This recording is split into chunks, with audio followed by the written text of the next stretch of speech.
Hello friends, कैसे हैं आप सब। उम्मीद करता हूं कि आप सब बिल्कुल ठीक होंगे। अपना ख्याल रखिएगा, क्योंकि ये जो टाइम है उसमें अभी हम लोग कोरोना से पूरी तरह उबर भी नहीं पाए हैं। कि आप देख रहे हैं कि डेंगू जो है बहुत तेज़ी से फैल रहा है। तो सबसे पहले ज़रूरी है कि आप डेंगू से जो भी आपका बचाव के लिए ज़रूरी चीज़ें हैं, जैसे कि गड्ढों में पानी इकट्ठा ना होने देना, ठीक, मॉस्किटो रिपेलेंट का यूज करना, और अपने आप को जहाँ तक सेफ़ हो सके आप नेट का यूज करिए सोने के लिए, और keep your self neat and clean properly, ताकि आप इन बीमारियों से बचे रहें। और जब आप सेफ़ रहेंगे तो ही आप बेटर तरीके से अपनी स्टडीज़ को कंटिन्यू कर पाएंगे। तो आइए हम देखते हैं कि आज के इस वीडियो में हमारा टॉपिक किससे रिलेट होने वाला है और किस तरह से हम टॉपिक टेकअप करेंगे। तो आज का टॉपिक है हमारा reactions of acids and bases. आइए हम इस पर डिस्कस करते हैं कि एसिड और बेस रिएक्शंस क्या होती हैं। फिर फर्दर हम कंटिन्यू करेंगे कि इनके रिजल्ट से जो प्रोडक्ट बनते हैं उनमें किस टाइप के चेंजेस देखने को मिलते हैं। Let's start. The first thing that is कि देखिए, जब आपका एसिड और बेस रिएक्ट करते हैं, ठीक, तो इस रिएक्शन से आपने पीछे की क्लासेस में पढ़ा भी होगा, और नहीं पढ़ा होगा तो भी आप इस चीज़ को सुन लीजिए कि एसिड और बेस जब रिएक्ट करते हैं तो वो कॉमनली सॉल्ट और वाटर देते हैं। ये हमारा एक जनरल कॉन्सेप्ट है, लेकिन इसमें थोड़ा सा चेंज है। चेंज किस फॉर्म में है, आइए देखते हैं। जब आपका एसिड और बेस रिएक्ट करते हैं, सपोज कर लीजिए कि हमने एक एसिड ले रखा है HCl, और अगर हम इसकी रिएक्शन करा दें NaOH से तो हमको क्या मिल जाएगा। तो देखिए, यहाँ पे जो आपका सॉल्ट बनता है वह है आपका, ये इस तरह से मैंने आपको लाइन में दिखा दिया है, यही आपका सॉल्ट निकलेगा। सॉल्ट है आपका NaCl और प्लस वाटर, ठीक। तो एसिड और बेस की रिएक्शन से आपको प्रोडक्ट तो मिलते हैं, ये बिल्कुल सही है, ठीक, और इसी रेशियो में मिलेंगे, ये भी ठीक है। लेकिन हमको इसका एक दूसरा फॉर्म यहाँ पर स्टडी करना है, जिसे हम कहते हैं न्यूट्रलाइजेशन रिएक्शन। क्या है आपका न्यूट्रलाइजेशन रिएक्शन, आइए हम इसको एक एग्जांपल से समझते हैं और फिर हम इसकी करेक्ट डेफिनेशन की ओर बढ़ते हैं।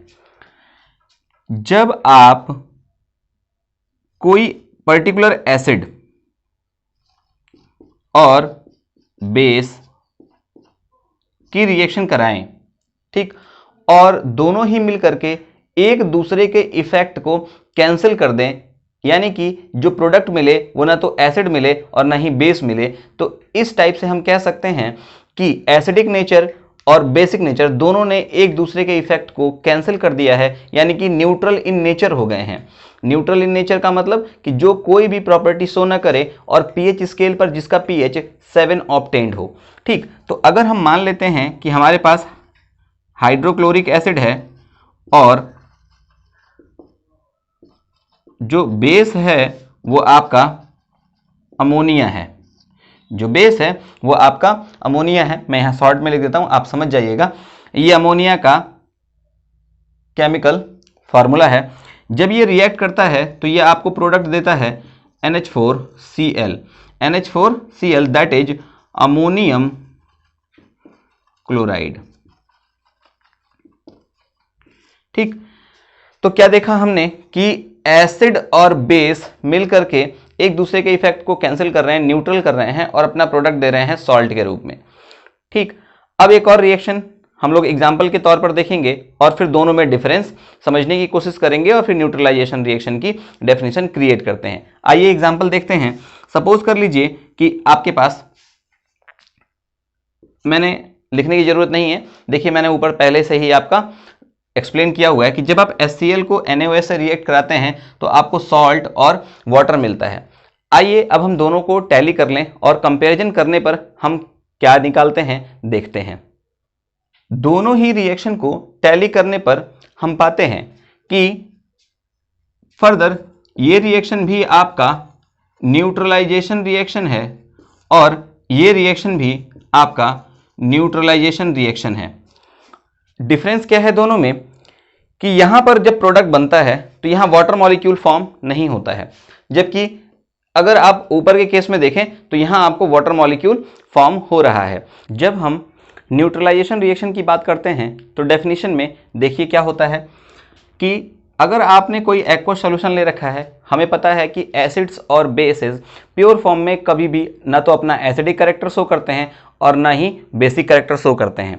ठीक, तो हम क्या देखते हैं कि जब हम उनका एक्वस सॉल्यूशन बनाते हैं उन कंडीशंस में क्या होता है कि एसिड्स हमको H+ आयंस देते हैं और बेसिस बेसिकली, तो बेसिस में हमने डेफिनेशन देखा था आर्हेनियस का कि जो हमको OH- आयन दे। तो जब एक्वस सॉल्यूशन में H+ आयन और OH- आयन एक दूसरे से रिएक्ट करके वाटर मॉलिक्यूल बनाए तो इस रिएक्शन को हम लोग न्यूट्रलाइजेशन रिएक्शन कहते हैं। और न्यूट्रलाइजेशन रिएक्शंस जो होती हैं ये आपका एक्सोथर्मिक इन नेचर होती हैं। एक्सोथर्मिक का मतलब क्या है, देख लीजिएगा जरा ध्यान से। एक्सोथर्मिक, तो देखिए मैंने आपको बताया है एक्सोथर्मिक।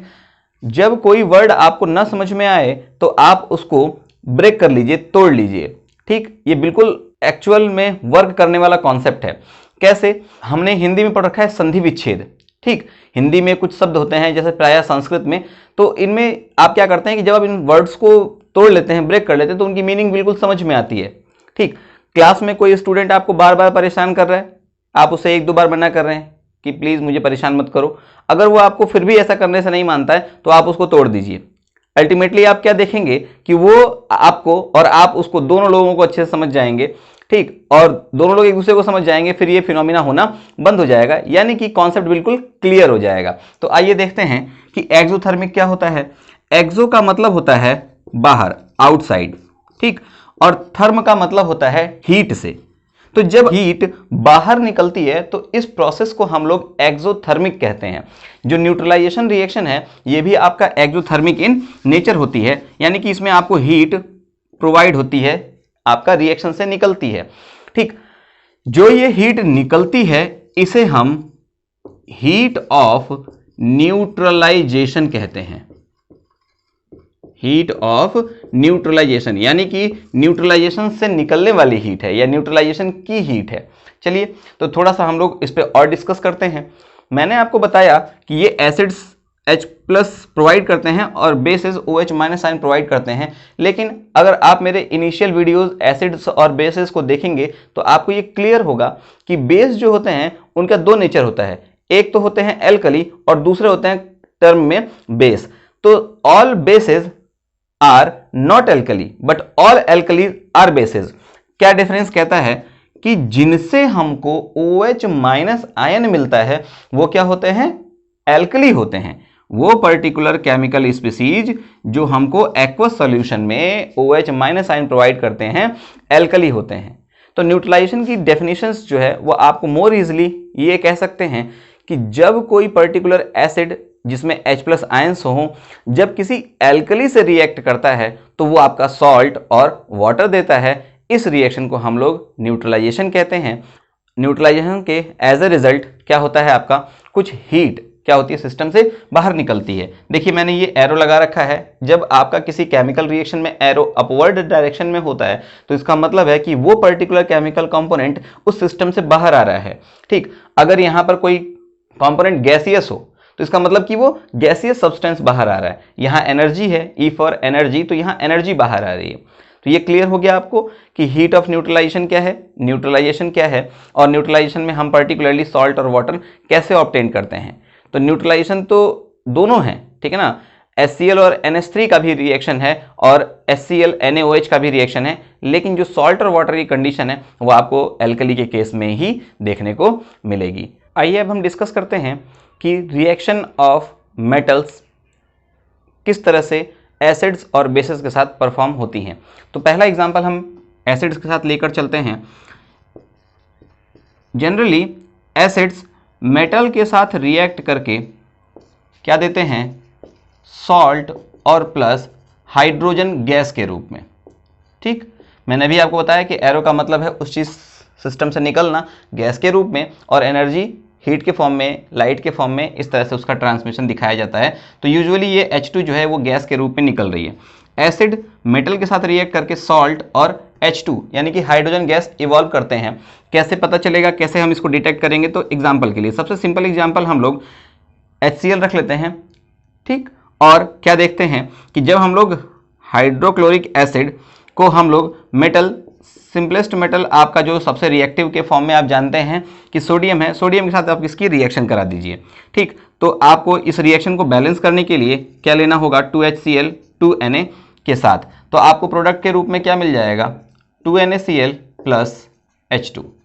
ठीक, तो ये आपका सॉल्ट मिल गया और ये आपका हाइड्रोजन गैस रिलीज हो गई। कंफर्म करता है कि ये आपका सोडियम जो है वो आपका HCl के साथ रिएक्ट कर रहा है और हाइड्रोजन गैस रिलीज कर रहा है।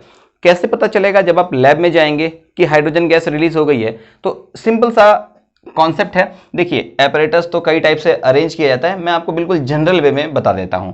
मान लीजिए कि आपने कोई इस तरह से बीकर कंटेंट किया है, इसमें आपने HCl लिया, ठीक, और ये बीकर कुछ इस टाइप का है,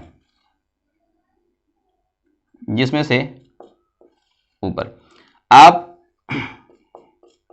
यहां से ये इसका नॉब हटाइए, इसमें कुछ पैलेट सोडियम के डाल दीजिए, ये आपका सोडियम पैलेट है और लिक्विड के फॉर्म में HCl पड़ा हुआ है।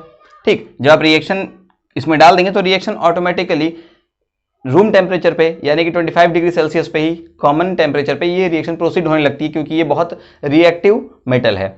जब रिएक्शन होने लगती है तो आप देखते हैं कि इसमें हाइड्रोजन गैस प्रोड्यूस होती है, वो हाइड्रोजन गैस ऊपर आकर के कलेक्ट हो जाती है। ठीक, यहाँ पे दिखाई नहीं देगी, यहाँ पे ऊपर आके कलेक्ट हो गई है। आप यहाँ से जो ये नॉब है इसको आप खोलिए और माचिस की एक जलती हुई तीली इसके मुंह पर रखिए।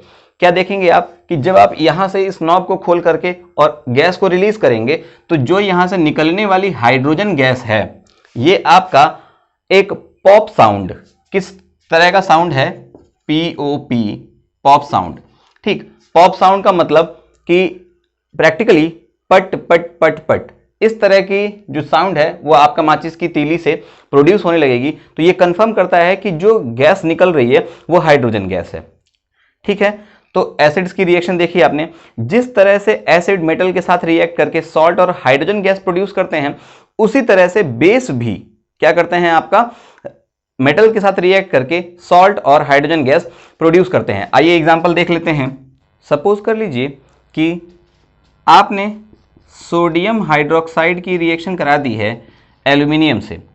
ठीक, तो इस कंडीशन में जो प्रोडक्ट मिलता है वो आपको सोडियम एल्यूमिनेट मिलता है, सोडियम एल्यूमिनेट NaAlO2 प्लस, और हाइड्रोजन गैस रिलीज हो जाती है।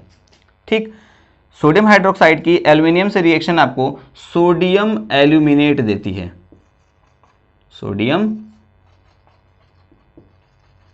एल्यूमिनेट। देखिए NaOH एल्यूमिनियम के साथ रिएक्ट करके NaAlO2 और क्या देता है, आपका हाइड्रोजन गैस रिलीज कर देता है।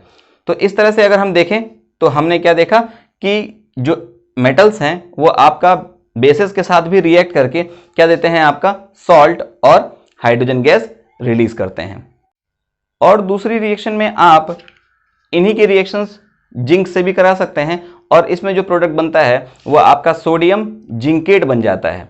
ठीक, तो इस तरह से हमने सीखा कि एसिड और बेस जो होते हैं वो आपका जब मेटल से रिएक्ट करते हैं तो वो आपका सॉल्ट और हाइड्रोजन गैस बनाते हैं। लेकिन ध्यान रखने वाली बात है कि सारे मेटल्स जो हैं इस तरह की रिएक्टिविटी शो नहीं करते हैं। क्यों नहीं शो करते हैं, इसको हम आने वाले चैप्टर्स में इलेक्ट्रोकेमिकल सीरीज के बेसिस पे स्टडी करेंगे। आइए कुछ और टॉपिक्स हैं जिनमें हम इनके ऑक्साइड्स की बात कर लेते हैं। आइए अब हम डिस्कस कर लेते हैं कि मेटालिक और नॉन मेटालिक ऑक्साइड्स का नेचर एसिड और बेस के रेफरेंस में क्या होता है। तो चलिए हम जनरल कॉन्सेप्ट जानते हैं कि एसिड जब बेस से रिएक्ट करता है तो सॉल्ट और वाटर प्रोड्यूस करता है। आइए हम नॉन मेटल के ऑक्साइड्स को देखते हैं और इसका नेचर एग्जामिन या डिटरमाइन करते हैं। नॉन मेटल का ऑक्साइड, सिंपल ऑक्साइड, आप कार्बन डाइऑक्साइड को लेकर चलिए।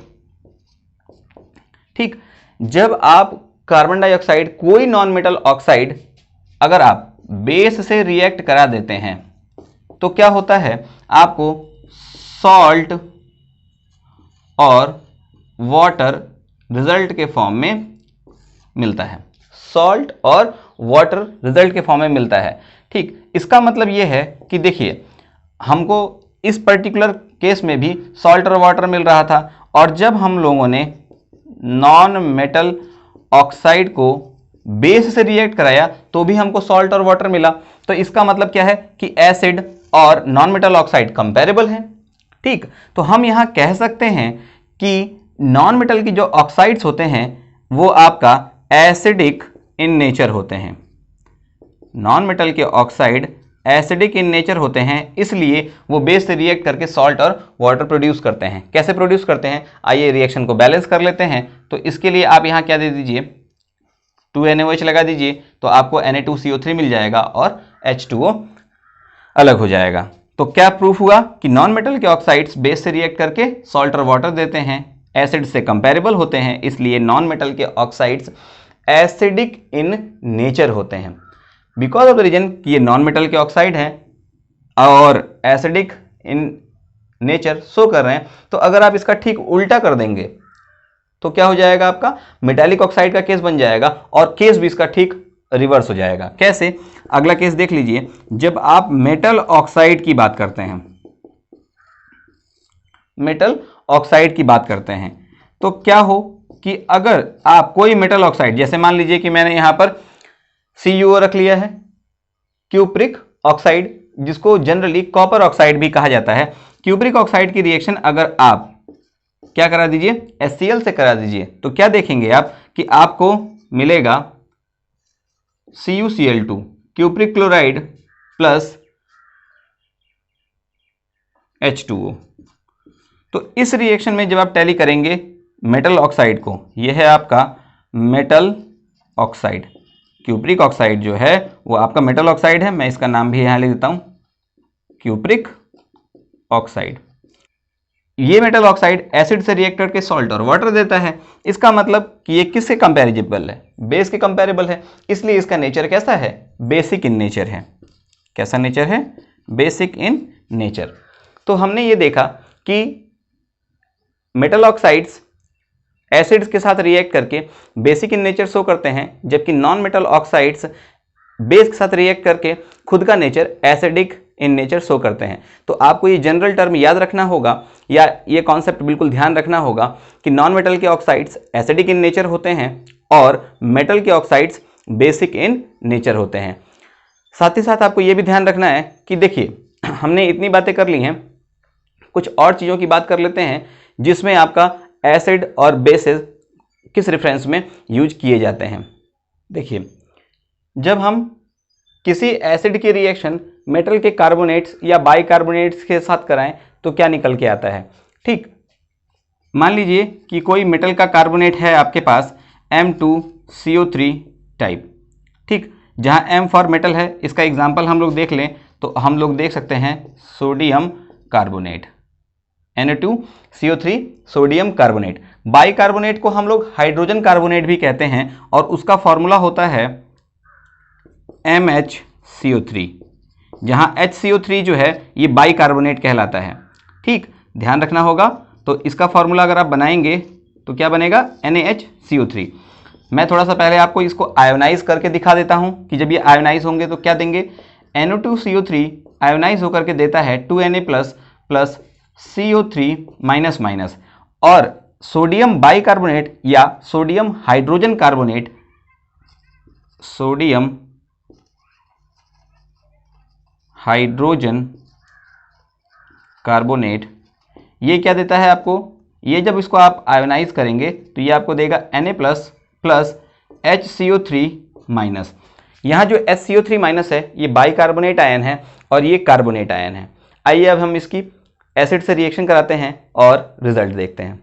जब आप कार्बोनेट्स की रिएक्शन एसिड से कराते हैं तो देखिए क्या होता है, सोडियम कार्बोनेट को अगर आप HCl से रिएक्ट करा दीजिए तो रिएक्ट कराने पर सबसे पहले क्या होता है कि ये आपका जो मेटल है वो नॉन मेटल के साथ मिलकर के सॉल्ट बनाता है, यानी कि ये दे देगा आपको NaCl प्लस। कार्बोनेट कभी भी जब आप इसको डिसोशिएट कराते हैं तो ये हमेशा कार्बन डाइऑक्साइड के फॉर्म में टूट जाता है।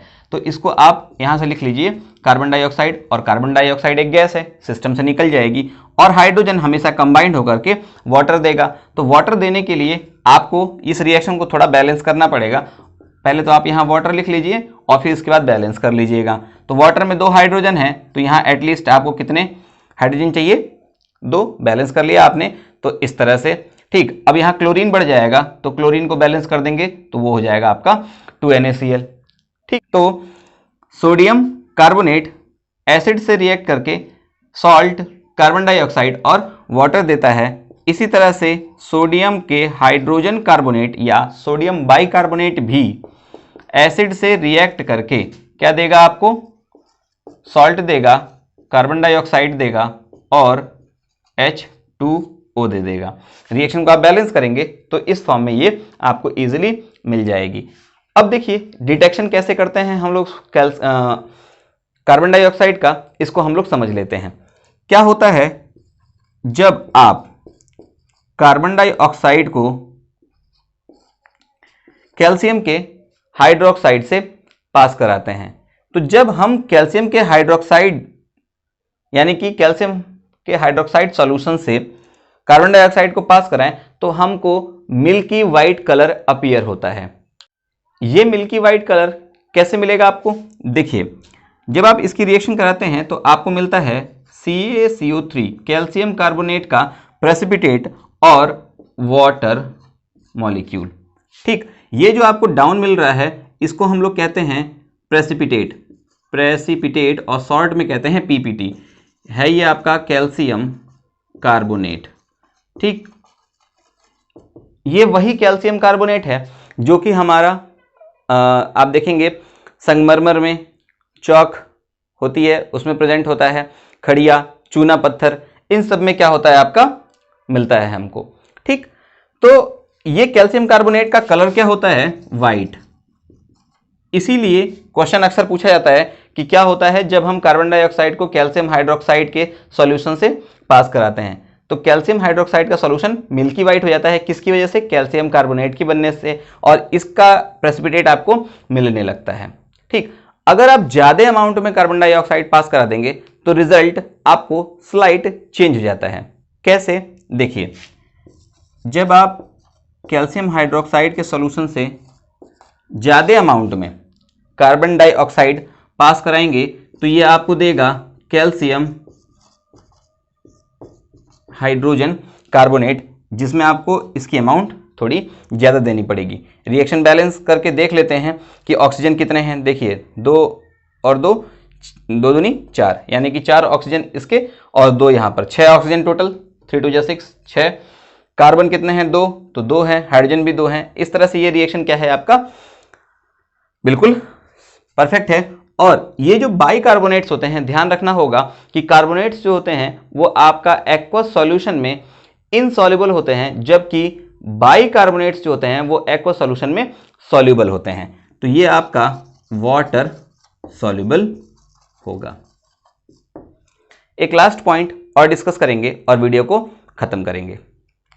हमेशा ध्यान रखिएगा कि एसिड और बेसिस मैंने आपको पहले ही बता दिया है कि ये 2 फॉर्म में अवेलेबल होते हैं, एक कॉन्सेंट्रेटेड और दूसरा डाइल्यूट।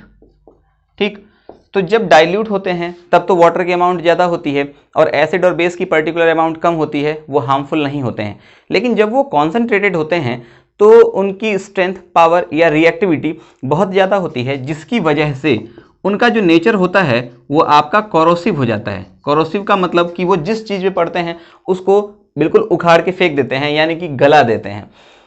हाईली प्योर एसिड्स और प्योर बेसिस जो होते हैं, या कॉन्सेंट्रेटेड एसिड और कॉन्सेंट्रेटेड बेसिस जो होते हैं, वो हाईली कोरोसिव होते हैं। अगर आपकी स्किन पे गिर जाएं तो वो आपको जला सकते हैं। बहुत ज़्यादा कॉन्सेंट्रेटेड एसिड अगर गिर जाए तो सपोज कर लीजिए कि अगर वो आपके हथेली पे गिर जाएगा तो वो छेद देगा, पूरा हथेली को छेद करके नीचे एसिड गिर जाएगा या बेस गिर जाएगा। तो इसलिए आपको हमेशा इनसे दूर रहना है, और जब भी इनके टच में जाना है तो किसी पर्टिकुलर आपका पर्सन, जो आपका ऑथोराइज्ड पर्सन है, उसके साथ जाना है, अपने टीचर्स के साथ जाना है, और लैब में जा करके बिल्कुल भी छेड़छाड़ केमिकल्स के साथ नहीं करनी है। अब कुछ और पॉइंट्स हैं जिसको हम लोग डिस्कस कर लेते हैं। देखिए सल्फ्यूरिक एसिड, इसका जिक्र हमने बहुत कम किया है, लेकिन तब भी मैं आपको बता देता हूं। सल्फ्यूरिक एसिड जो होता है यह आपका यूनिवर्सल एसिड की तरह से यूज किया जाता है। मतलब आपको अगर एसिड का यूज कहीं करना हो तो वो आप किसका यूज करेंगे, H2SO4 का। अब एक चीज और है जो मैं आपको बताना चाहता हूं एक पर्टिकुलर एसिड है जो एसिड किंग आप कह सकते हैं, नाम है उसका एक्वारेजिया। क्या है? AQUAREGIA, aqua regia. ठीक, हिंदी में इसको अम्ल राज कहते हैं। ठीक, हिंदी में एसिड को अम्ल कहते हैं और राज मतलब जो सारे अम्लों पे राज करे, यानी कि सारे एसिड्स पर राज करने वाला, एसिड्स का भी राजा क्या होता है? एक्वारेजिया। समझ लीजिए इसको। एक्वारेजिया में दो कंपोनेंट होते हैं, HCl और HNO3। ये आपका कॉन्सेंट्रेटेड एसिड्स होते हैं। कॉन्सेंट्रेटेड HCl और कॉन्सेंट्रेटेड HNO3 का मिक्सचर एक्वारेजिया कहलाता है। लेकिन ये मिक्सचर एक डेफिनेट प्रपोर्शन में होता है। वो प्रपोर्शन कैसा है? इसमें 3 पार्ट HCl होता है और 1 पार्ट HNO3 होता है। तो 3 पार्ट HCl 1 पार्ट HNO3 मिलकर के एक्वारेजिया बनाता है, जो बहुत ज़्यादा कॉन्सेंट्रेटेड है, रिएक्टिव है और क्या करता है? आपका सब्सटेंसेस को हाईली कोरेसिवली क्या करता है? आपका डिस्ट्रॉय कर देता है। ठीक, याद कैसे रखना है कि देखिए HNO3 में 3 आ रहा है, तो जिसमें 3 आएगा उसका रेशियो 3 नहीं होगा। ठीक, दो ही कंपोनेंट याद करने हैं, HCl और HNO3। जिसमें 3 है वो 3 नहीं होगा। तो सिंपल सा है कि 3 HCl और 1 पार्ट HNO3। तो फ्रेंड्स, आज की वीडियो में आपने देखा कि एसिड और बेसिस की रिएक्शंस क्या होती हैं और ये किस तरह से परफॉर्म करते हैं अपने पर्टिकुलर रिएक्शंस के बेसिस पे, और एसिड्स बेसिस के रेफरेंस में इनके ऑक्साइड्स, जो मेटल के ऑक्साइड्स हैं, नॉन मेटल के ऑक्साइड्स हैं, इनके साथ कैसा रिएक्शन होता है। तो इन सारी टॉपिक्स पे हमने बात की है। एक्वारेजिया क्या होता है इस पर भी हमने बात कर ली है। एक छोटा पॉइंट और है जिसको हम आगे आने वाले टॉपिक्स में कंसीडर करते चलेंगे। साथ ही साथ अब मैं आपको नेक्स्ट में सॉल्ट और इसके टाइप्स इलस्ट्रेट करूंगा। तो आपको मेरी वीडियो कैसी लगी मुझे ज़रूर बताइएगा। पढ़ते रहिए, मेहनत करते रहिए, आगे बढ़ते रहिए, क्योंकि जितनी ज़्यादा आपकी सफलता होगी उतना ही ज़्यादा आपका वैभव और आपका गौरव होगा और उतनी ही अधिक मेरी भी ऊंचाई होगी। इन्हीं शुभकामनाओं के साथ बिल्कुल पढ़ते रहिए, ख्याल रखते रहिए, क्योंकि गवर्नमेंट की पॉलिसीज़ जो आ रही हैं वो कितनी हेल्थ को लेकर के कितनी क्यूरियस हैं, कितना बेनिफिशियल हैं, ये तो आने वाला समय बताएगा। बट फिर भी डेंगू जैसे हार्मफुल डिजीज से keep your self safe and secure. Thank you so much for the day.